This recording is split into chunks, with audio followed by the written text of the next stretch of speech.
Assalamu alaikum. Welcome to Doctor's World. Our topic of discussion for today is antihistaminics.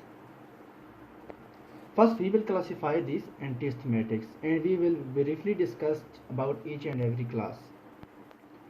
Antihistaminics are classified into bronchodilators, anti-inflammatory agents, and leukotriene antagonists. Bronchodilators are further subclassified into beta antagonists. Beta agonists include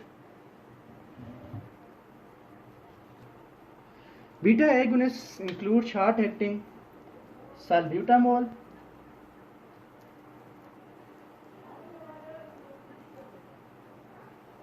and long-acting salmeterol, formoterol, etc. Beta agonists increase the cyclic AMP levels by activating adenylyl cyclase and therefore cause bronchodilation. Therefore, these are categorized as bronchodilators. Muscarinic antagonists. Muscarinic antagonists include ipratropium and tiotropium, etc. Muscarinic antagonists inhibit the muscarinic receptors and prevent the muscarinic receptors from the activity of acetylcholine and therefore lead to bronchodilation. Methylxanthines. The most common methylxanthine that is antihistaminic is theophylline.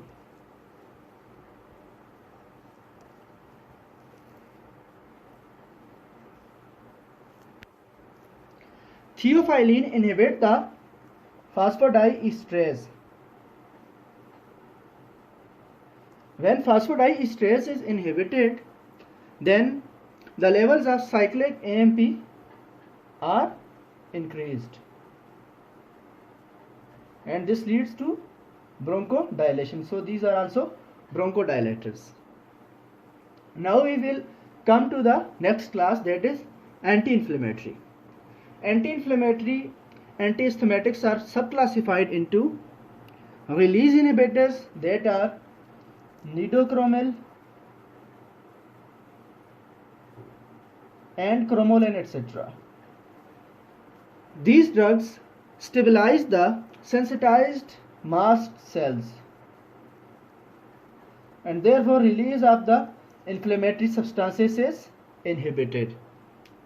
These drugs are now rarely used for asthma. The other antihistaminics are steroids. Example is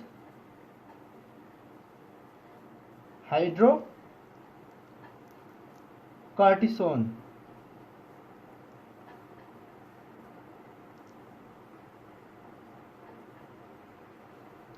Steroids inhibit an enzyme known as phospholipase A.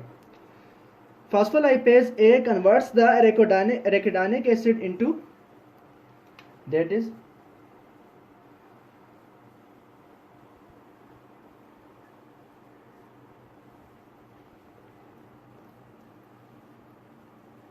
this is arachidonic acid. This is converted into in the presence of this phospholipase A through various steps into leukotrienes. This production of leukotrienes is inhibited when this phospholipase A is inhibited by these steroids. So they help in anti-inflammatory actions and therefore used to treat asthma, mainly chronic asthma. Then we have antibodies that have anti-inflammatory properties because these antibodies bind with the IgE antibody present on the mast cells. Therefore, release of the mediators from the mast cells is decreased. That is IgE mediated release of mediators from the mast cells. So these mediators are not released and therefore inflammation does not occur and therefore asthma is prevented. The example of antibody is omalizumab.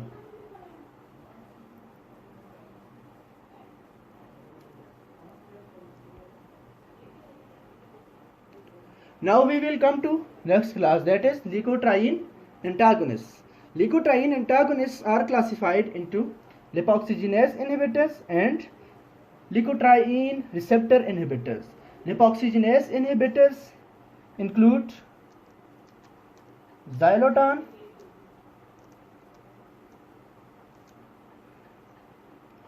this xylotan inhibits the lipoxygenase enzyme that is required for the production of these leukotrienes. The receptor inhibitors include montelukast and zeferlokast. Montelukast and